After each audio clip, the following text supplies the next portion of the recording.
જો બેટા એક સરસ મજાનો પ્રશ્ન તમારી સ્ક્રીન પર આવી ગયો છે.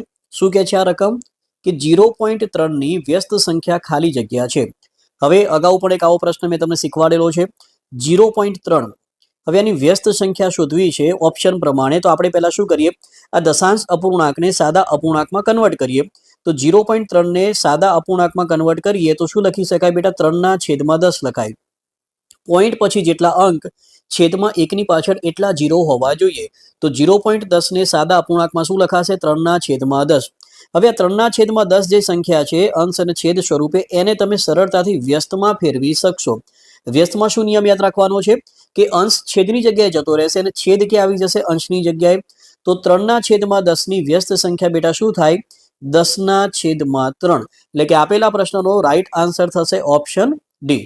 જો આ પ્રશ્નમાં ખબર પડી હોય તો તમારા માટે એક સરસ મજાની રકમ આપી દઉં છું કે 0.07 ની વ્યસ્ત સંખ્યા શું થાય?